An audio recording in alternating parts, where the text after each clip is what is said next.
put the Return of the King game into a PlayStation 2, and the first thing it shows you is the Battle of Helm's Deep from the Two Towers. Not a recreation of Helm's Deep, the actual movie. Gandalf rides down the mountain, the horses charge, orcs go flying, then the picture changes. Ian McKellen becomes a PS2 character, a health bar appears, and suddenly all those orcs are your problem. I loved that cut as a kid. The games and the movies did not feel separate. My brothers and I would finish the extended editions, put another disc in, grab a second controller, and keep going. The movie ended, we kept playing. The theatrical DVD of The Fellowship of the Ring had a preview of EA's Two Towers game in the bonus features. That placement feels almost too perfect now. You finish the movie, you dig around in the menus, there is the game, promising that soon you will be able to do something about all of this personally. The preview also makes the Two Towers feel less like a normal licensed product and more like another piece of the rollout. This was 2002. The second film was still months away, the extended edition of Fellowship had not come out yet. If you wanted more of Middle-earth, the bonus menu was an important thing to check out, and EA had a slightly awkward problem.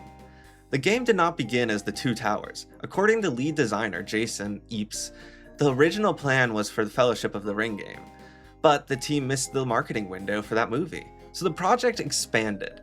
It combined the first two films and took the name of the second one.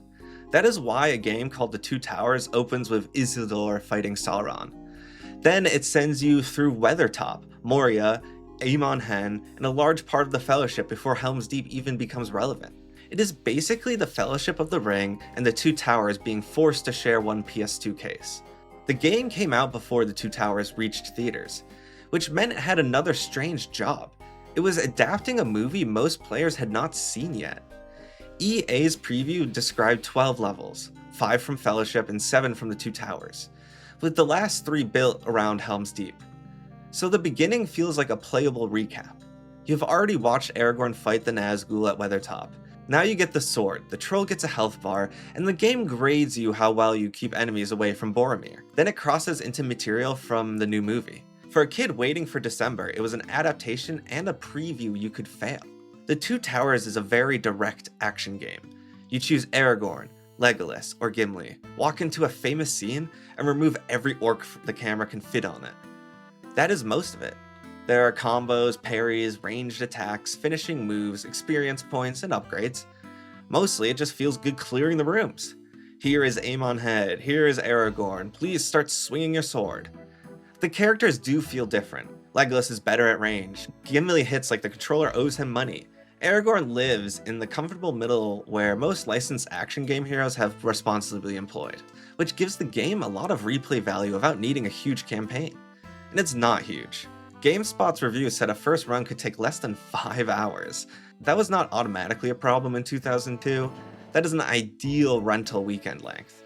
And you could finish it, replay missions with another character, and chase better grades. Then you could start wondering whether the video store would notice if you simply moved. The grade system did a lot of work adding to that replayability. Every level judged how you fought, fair, good, excellent, perfect. You could survive a famous battle from Middle-earth, save the day, and the game would still look at your technique and say, fair. Sauron has been stopped for the moment, but your form was a bit sloppy. The better you fought, the faster you earned upgrades. New combos made the characters feel stronger, while replaying old levels gave you somewhere useful to try them.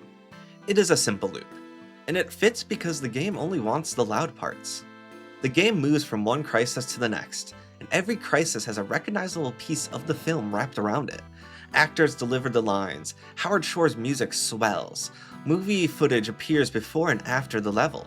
Even some music written for the films but not used in them ended up in the game. Then the footage slides into the engine and the level begins. That transition is the magic trick. The graphics are obviously not the movie. Aragorn has the face of a man who has recently been converted into a limited number of polygons. The crowds are smaller, the environments are narrower, the camera occasionally behaves like it has also been struck by an orc, but the sound and editing carry your brain across the gap. The footage shows you the huge battle, the level gives you one part of it. The music convinces you that part is enough. By the time the game reaches Helm's Deep, it can stretch that one battle across 3 stages.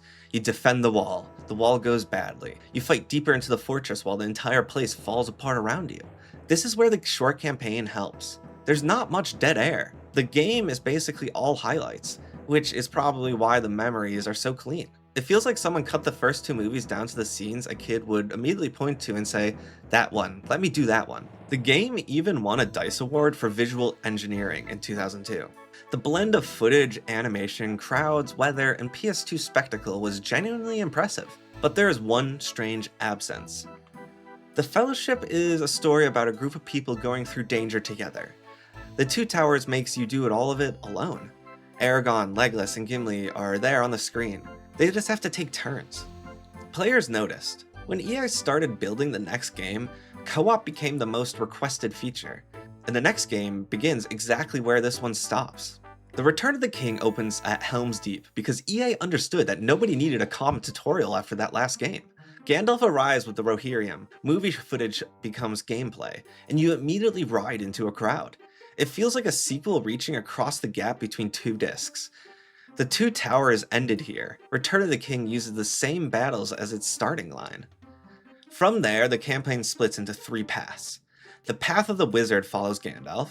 The Path of the King follows Aragorn, Legolas, and Gimli. The Path of the Hobbit follows Sam and Frodo. That structure solves a problem the movie already had. Everybody's doing something important in a completely different location. Instead of constantly cutting between them, the game lets you stay with one part of the story until the path meets again near the end.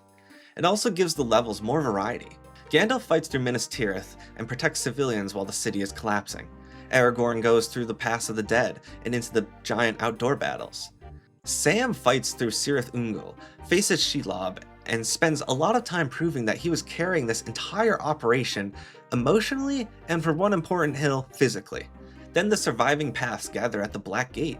The action is still simple. Block, attack, use a ranged weapon, build combos, buy upgrades. But everything around it is bigger. One developer diary puts numbers on that difference. The Two Towers could manage around 10 to 15 orcs in a fight. Return of the King pushed that number as high as 40. 40 orcs on a PlayStation 2. That's quite a bit of orcs. At that point, they stop being individual enemies and become a whole horde. The battlefields have more things to use too. Spears, catapults, cauldrons, war machines, little pieces of the environment that let you briefly feel smarter than the crowd currently surrounding you. It is louder, messier, and more desperate than the Two Towers.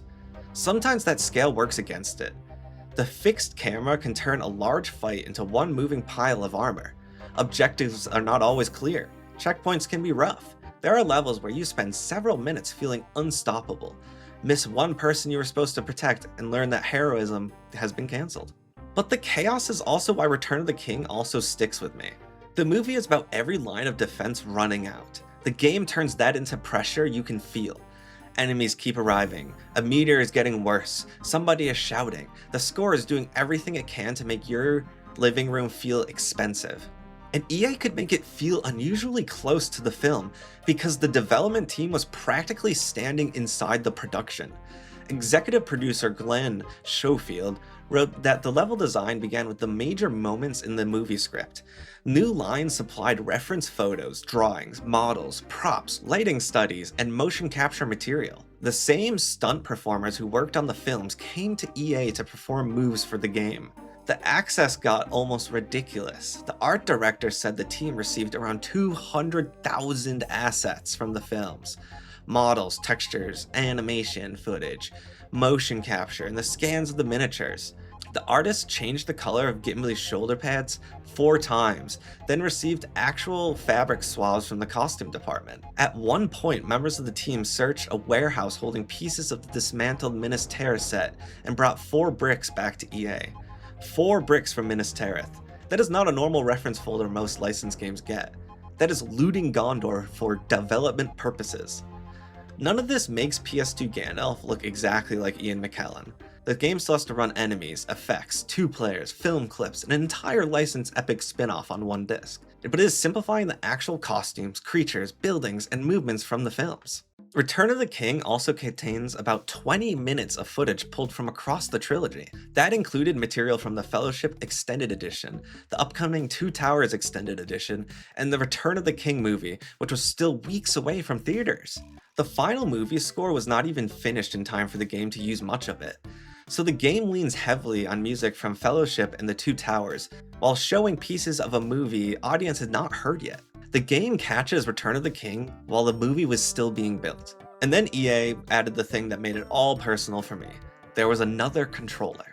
Return of the King's co-op mode is the reason I cannot separate this game from my brothers. The developers called co-op the #1 request they heard after Two Towers. That makes sense. You watched Aragorn, Legolas, and Gimli fight together, then the first game let one of them into the level and told the other two to wait politely in the menu.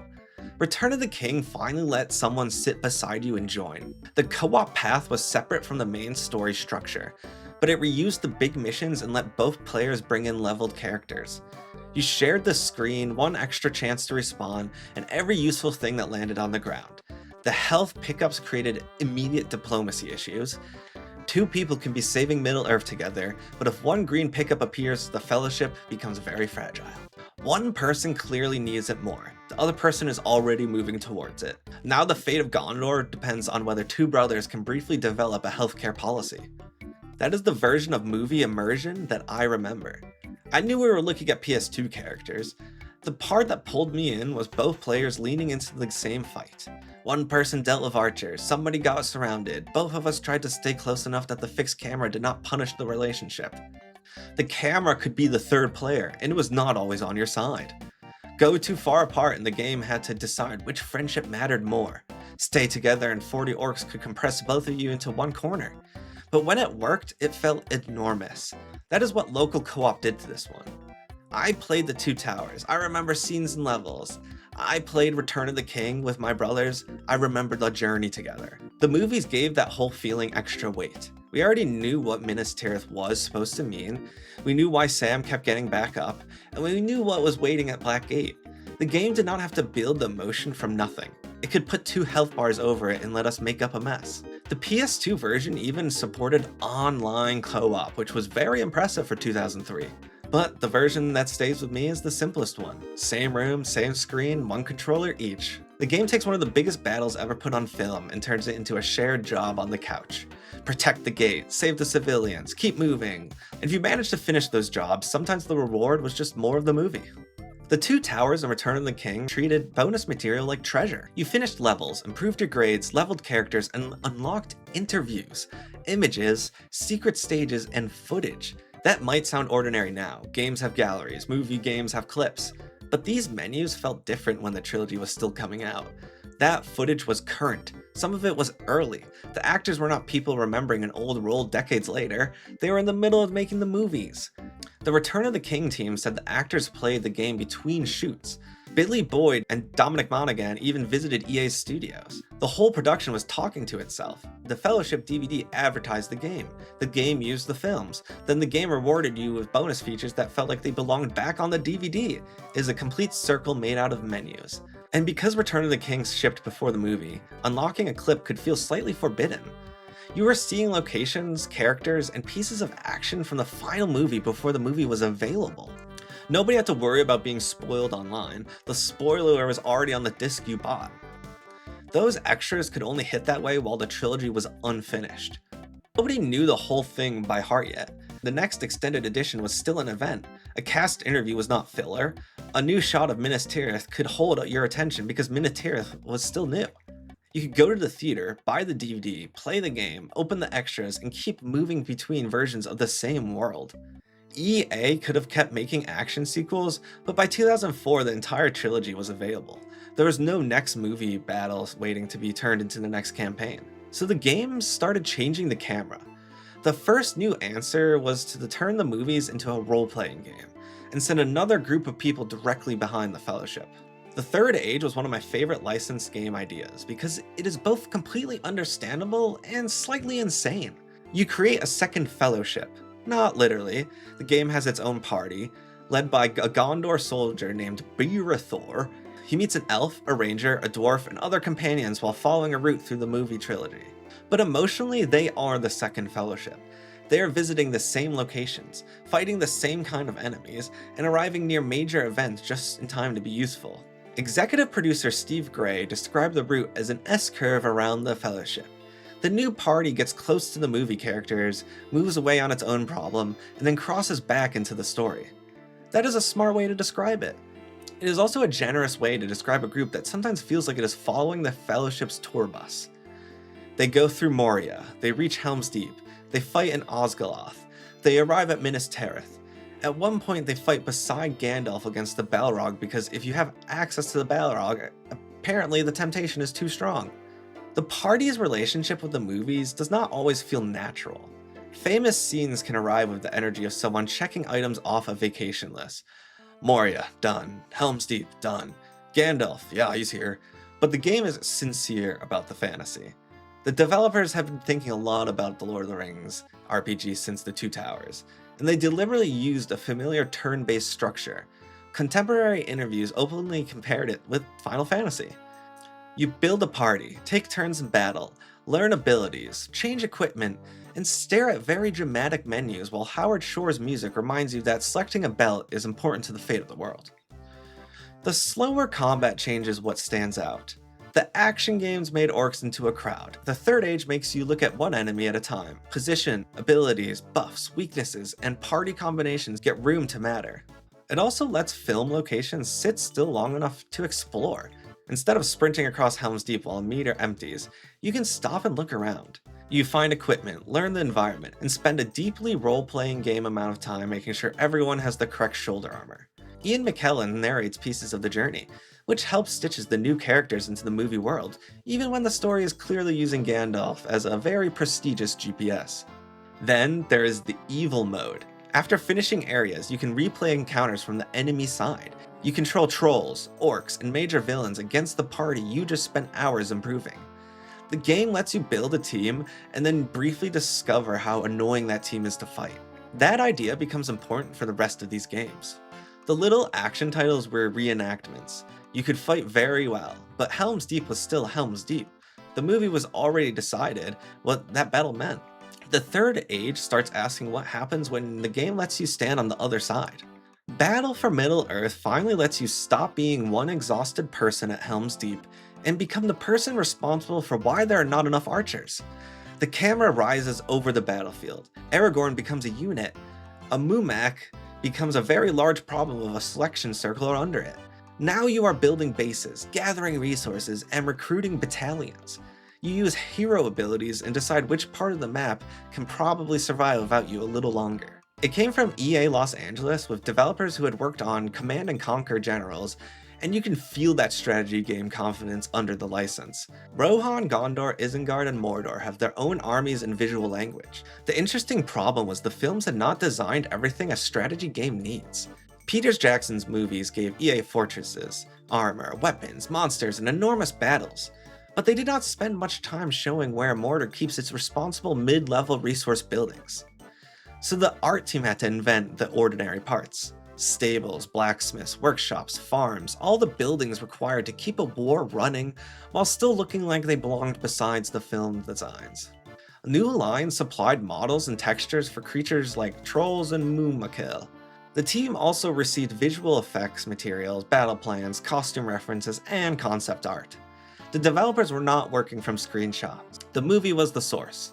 The team understood that Lord of the Rings units could not act like tanks on a battlefield. One designer put it perfectly. Tanks do not have emotions, but Ents do. Soldiers cheer, orcs panic, heroes change the mood of nearby units.